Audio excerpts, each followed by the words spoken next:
ത്രിതല പഞ്ചായത്ത് തെരഞ്ഞെടുപ്പ് റിസൾട്ട് കേരളത്തിലെ ജനങ്ങൾ എങ്ങനെയാണ് കൃത്യമായി ചിന്തിക്കുന്നത് എന്നതിന്റെ ചൂണ്ടുപലകയാണ്.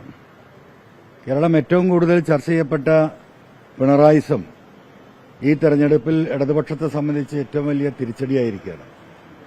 കഴിഞ്ഞ ഒരു വർഷമായി കേരളത്തിലെ ഇടതുപക്ഷ പ്രസ്ഥാനത്തോടൊപ്പം നിന്ന് മത്സരിച്ച് ജയിച്ച് എംഎൽഎ ഞാൻ ആ സ്ഥാനം രാജിവെച്ച് കേരളത്തിലെ ജനങ്ങളോട് പറഞ്ഞ ചില കാര്യങ്ങൾ വളരെ ഗൌരവമായി കേരളത്തിലെ ജനം ചർച്ച ചെയ്തു എന്നത് വസ്തുതയാണ്.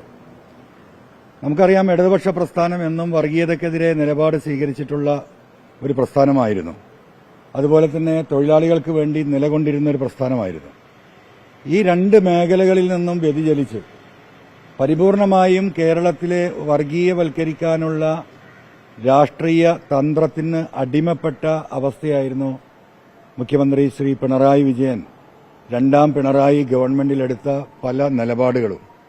അതുപോലെ തന്നെ തൊഴിലാളികൾക്ക് വേണ്ടി നിലകൊണ്ടിരുന്ന ആ പാർട്ടി പരിപൂർണമായും തൊഴിലാളി വിരുദ്ധ പാർട്ടിയായി എന്ന് മാത്രമല്ല, അദാനി അടക്കം ഞങ്ങളുടെ പറയുന്ന പാർട്ണർമാരാണ് എന്ന് പറയുന്നതിൽ അഭിമാനം കൊണ്ടു. കേരളത്തിൽ ഏകദേശം 7.5 മാസത്തോളം നടന്ന ആശാ വർക്കർമാരുടെ സമരം ഈ തെരഞ്ഞെടുപ്പിനെ ഏറ്റവും കൂടുതൽ സ്വാധീനിച്ചിട്ടുണ്ട് എന്ന് വിശ്വസിക്കുന്ന ഒരു വ്യക്തിയാണ് ഞാൻ. കാരണം 10,26,000-ഓളം വരുന്ന ആ സഹോദരിമാര് കേവലം ഒരു 100 രൂപ വർദ്ധിപ്പിക്കാൻ വേണ്ടി കേരളത്തിന്റെ സെക്രട്ടേറിയറ്റിന് മുമ്പിൽ മാസങ്ങളോളം സമരം നടന്നിട്ടും തിരിഞ്ഞു നോക്കാതെ തൊഴിലാളി വിരുദ്ധത കൃത്യമായി പ്രകടിപ്പിച്ചതിന്റെ ഒരു പരിണിത ഫലം കൂടിയാണ് ഈ തെരഞ്ഞെടുപ്പ്. അതോടൊപ്പം തെരഞ്ഞെടുപ്പിന്റെ അവസാന ഘട്ടത്തിൽ നമുക്കറിയാം, ശബരിമല വളരെ സജീവമായി കേരളത്തിലെ ജനങ്ങൾ ചർച്ച ചെയ്ത വിഷയമാണ്. മതവിശ്വാസികൾ മാത്രമല്ല, കേരളത്തിലെ എല്ലാ മതേതര വിശ്വാസികളും ശബരിമലയിൽ നടന്ന കൊള്ളയെക്കുറിച്ച് കൃത്യമായി സർക്കാരിന്റെ അതിന്റെ പങ്കിനെക്കുറിച്ച്, സർക്കാർ അതിൽ നടത്തിയ ഇടപെടലിനെക്കുറിച്ച് വളരെ ഗൌരവമായി ചർച്ച ചെയ്തിട്ടുണ്ട്. ആ രീതിയിൽ നമ്മളിത് പരിശോധിക്കുകയാണെങ്കിൽ പിണറായിസത്തിന് ഏറ്റ തിരിച്ചടി തന്നെയാണ് ഈ തെരഞ്ഞെടുപ്പ് ഫലം. മലബാറിൽ പോലും, കോഴിക്കോട് പോലും മരുമകൻ മുഹമ്മദ് റിയാസ് നേർക്കുനേരെ നിന്ന് പോരാട്ടം നയിച്ചിട്ട് പോലും ഇത്ര വലിയൊരു പരാജയം സിപിഎമ്മിന് ഉണ്ടായിട്ടുണ്ടെങ്കിൽ അതിന്റെ ഉത്തരവാദി സഖാവ് പിണറായി വിജയനാണ്, അദ്ദേഹത്തിന്റെ നിലപാടുകളാണ്. അതാണ് കേരളത്തിലെ ബഹുജനം തിരിച്ചറിഞ്ഞത്. തീർച്ചയായും ഇത്തരത്തിലൊരു നിലപാട് സ്വീകരിച്ച കേരളത്തിലെ കോടിക്കണക്കിന് വരുന്ന വോട്ടർമാരെ ഹൃദയപൂർവ്വം അവരെ അഭിവാദ്യം ചെയ്യുന്നു. അവരോടുള്ള നന്ദിയും കടപ്പാടും അവരോടുള്ള ബഹുമാനവും ഈ അവസരത്തിൽ അറിയിക്കുകയാണ്. തീർച്ചയായിട്ടും ഈ സർക്കാരിനുള്ള തുടരാനുള്ള അവകാശം എന്നോ നഷ്ടപ്പെട്ടിട്ടുണ്ട്. നിലമ്പൂർ തെരഞ്ഞെടുപ്പ് നടക്കുന്ന സമയത്ത് പത്രമാധ്യമ പ്രവർത്തകരായ നിങ്ങൾ ചോദിച്ച ചോദ്യത്തിന് അന്ന് പാർട്ടി സെക്രട്ടറി ഗോവിന്ദൻ മാഷ് പറഞ്ഞ മറുപടി നിലമ്പൂർ തെരഞ്ഞെടുപ്പ് ഈ ഗവൺമെന്റിന്റെ വിലയിരുത്തലാകുമെന്നാണ്. കഴിഞ്ഞ എല്ലാ ഉപതെരഞ്ഞെടുപ്പുകളും ഈ സർക്കാരിനെതിരാണ്. ഏറ്റവും അവസാനമായി നടന്ന ത്രിതല പഞ്ചായത്ത് തെരഞ്ഞെടുപ്പ് അതിന് അടിവരയിടുകയാണ്. ഒരു നിലക്കും ധാർമ്മികമായി ഗവൺമെന്റിന് തുടരാനുള്ള അവകാശമില്ല. പക്ഷേ പിണറായിയെപ്പോലെ ഒരാളിൽ നിന്ന് ഒരു ജനാധിപത്യ മര്യാദ നമുക്ക് പ്രതീക്ഷിക്കാനും കഴിയില്ല.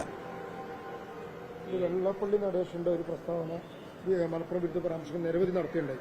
അതേ വെള്ളപ്പള്ളിയെ തന്നെ പിന്നീട് പിണറായി കാറിൽ കയറ്റിക്കൊണ്ടുവന്ന വീഡിയോയിലേക്ക് ആരോപിക്കുന്ന സാഹചര്യം ഉണ്ടായി. അതാണ് പരമാണ് മലപ്പുറത്തുണ്ടായത്. അല്ല, വെള്ളാപ്പള്ളി വിഷയം തൊട്ട് നമ്മൾ ഓരോന്നോരോന്ന് എടുത്ത് പരിശോധിച്ച് നോക്കിയാൽ പിണറായി വിജയനിൽ നിന്ന് ആളുകൾ എന്താണ് പ്രതീക്ഷിച്ചിരുന്നത്? അദ്ദേഹത്തിൽ നിന്ന് ഒരു മതേതര നിലപാടും കൃത്യമായും പ്രതീക്ഷിച്ച ജനങ്ങളാണ് അവർക്ക് വോട്ട് ചെയ്തത്. പക്ഷെ അതിന് ഘടകവിരുദ്ധമായി ഏറ്റവും വലിയ വർഗീയവാദം പറയുന്ന ആളുകളെ കാറിൽ കയറ്റിക്കൊണ്ട് നടന്ന് അവർക്ക് മാല ചാർത്തി കേരളത്തിലെ പൊതുസമൂഹത്തെയും ബഹുസ്വര സമൂഹത്തെയും മതേതരവാദികളെയും വെല്ലുവിളിക്കുകയാണ് ചെയ്തത്. നിങ്ങളൊന്ന് നോക്കൂ, ഇപ്പൊ BJP അടക്കം ഇവിടെ വികസിത കേരളത്തെക്കുറിച്ച് സംസാരിക്കുമ്പോൾ ഇവിടെ വർഗീയതയെക്കുറിച്ച് സംസാരിക്കുന്നത് ആരാണ്? ഈ പറയുന്ന കേരളത്തിന്റെ ബഹുമാനപ്പെട്ട മുഖ്യമന്ത്രി മാത്രമാണ് വർഗീയത സംസാരിക്കുന്നത്.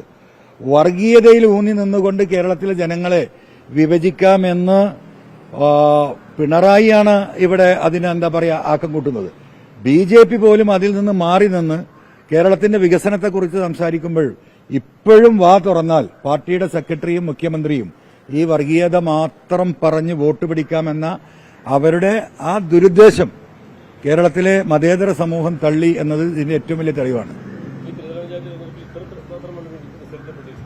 തീർച്ചയായിട്ടും ഞാൻ കണ്ണൂരിൽ നടന്ന തെരഞ്ഞെടുപ്പിന് മുമ്പ് നടന്ന പത്രസമ്മേളനത്തിൽ തന്നെ വളരെ വ്യക്തമായി പറഞ്ഞതാണ്. കേരളത്തിൽ ബഹുമാനപ്പെട്ട പ്രതിപക്ഷ നേതാവ് 100 സീറ്റ് വാങ്ങി അധികാരത്തിൽ UDF 26 വരുമെന്ന് പറഞ്ഞപ്പം 100 സീറ്റിലധികം സീറ്റുകൾ കിട്ടുന്ന രാഷ്ട്രീയ സാഹചര്യം കേരളത്തിലുണ്ട്. കേരളത്തിലെ ജനങ്ങളോടൊപ്പം സഞ്ചരിക്കുന്ന, ഗ്രാമങ്ങളിലൂടെ സഞ്ചരിക്കുന്ന, പാവപ്പെട്ടവരോടൊപ്പം പ്രവർത്തിക്കുന്ന ആളുകൾക്കത് മനസ്സിലാകും. തൊഴിലാളി വർഗം അവരെ കൈവിട്ടു, മതേതര വിഭാഗം അവരെ കൈവിട്ടു. ഇത് രണ്ടുമായിരുന്നു ഇടതുപക്ഷത്തിന്റെ ശക്തി. ആ രണ്ട് ശക്തിയുടെയും കടക്കൽ കത്തിവെക്കുന്ന നിലപാടുകളാണ് പിണറായി വിജയൻ സ്വീകരിച്ചു വന്നത്. അത് തന്നെയാണ് ഈ തെരഞ്ഞെടുപ്പിൽ പ്രതിഫലിച്ചത്. ഇതിലേറെ വലിയ റിസൾട്ട് വരാനിരിക്കുന്ന തെരഞ്ഞെടുപ്പിൽ ഉണ്ടാകും. നമുക്കറിയാം, പ്രതിപക്ഷ നേതാവിനെ ഒറ്റക്ക് ആക്രമിക്കാനുള്ള ശ്രമങ്ങൾ നടന്നു. UDFിലെ വിഭജന തന്ത്രം CPM പ്രയോഗിച്ചു.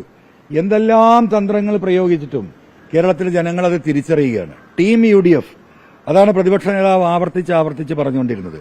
ആ ടീം UDFന്റെ സ്പിരിറ്റിൽ കേരളത്തിലെ ഏറ്റവും താഴേക്കടയിലുള്ള ഗ്രാമങ്ങളിലുള്ള പ്രവർത്തകരടക്കം ഈ പറയുന്ന തിരുവനന്തപുരം തൊട്ട് കേരളത്തിന്റെ മുഴുവൻ ഗ്രാമങ്ങളിലുള്ള UDF പ്രവർത്തകരും ഒരു മനസ്സോടുകൂടി പ്രവർത്തിച്ചു.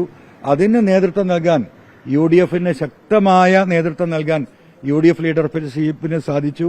മലപ്പുറം ജില്ലയെടുത്ത് പരിശോധിച്ചാൽ നിങ്ങൾക്കറിയാം, മുസ്ലിം ലീഗ് എടുത്ത നിലപാട്, ആ നിലപാടിനോടൊപ്പം നിന്ന UDFന്റെ മറ്റു നേതാക്കന്മാർ വാഷ് ഔട്ടായില്ലേ ഈ ജില്ലയിൽ നിന്ന്. കേരളത്തിൽ വരാൻ പോകുന്ന തെരഞ്ഞെടുപ്പിൽ 16 സീറ്റുകളും മലപ്പുറത്ത് UDF ജയിക്കാൻ പോകുന്ന ചിത്രമാണ്. ഇതേ ചിത്രം കോഴിക്കോടും മലബാറിൽ ഒട്ടാകെയും ഉണ്ടാകും. അതുപോലെ തന്നെ തിരുവിതാംകൂറിലും നമുക്ക് ഈ ചിത്രം കാണാൻ സാധിക്കും. തൃണമൂലിന്റെ സ്ഥാനാർത്ഥികൾ എവിടെയും മത്സരിച്ചിട്ടില്ല. തൃണമൂൽ നിരുപാധിക പിന്തുണ UDFന് നൽകിയതാണ്. തെരഞ്ഞെടുപ്പിന്റെ മുമ്പേ വോട്ട് ചെയ്യുന്ന ആ ദിവസം പോലും വോട്ട് ചെയ്ത് ഞാൻ പുറത്തിറങ്ങിയപ്പോൾ വന്ന മാധ്യമപ്രവർത്തകരോട് ഞാൻ അതന്നെ പറഞ്ഞത്. പിന്നെ ഒറ്റപ്പെട്ട സ്ഥാനാർത്ഥികൾ മത്സരിച്ചിട്ടുണ്ട്. അതിന്റെ ഉത്തരവാദിത്വം നമുക്കല്ല.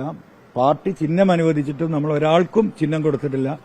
ഞങ്ങൾ പറഞ്ഞ ആ നിലപാടിൽ ഞങ്ങൾ ഉറച്ചു നിന്നിട്ടുണ്ട്. ഇപ്പോഴും ഈ പിണറായിസത്തെ അവസാനിപ്പിക്കാൻ, ഈ ഭരണം കേരളത്തിലെ ജനങ്ങളെ ഇതിൽ നിന്ന് രക്ഷിക്കാനുള്ള UDFന്റെ മുന്നേറ്റത്തോടൊപ്പം നിന്ന് പോരാടുക തന്നെ ചെയ്യും.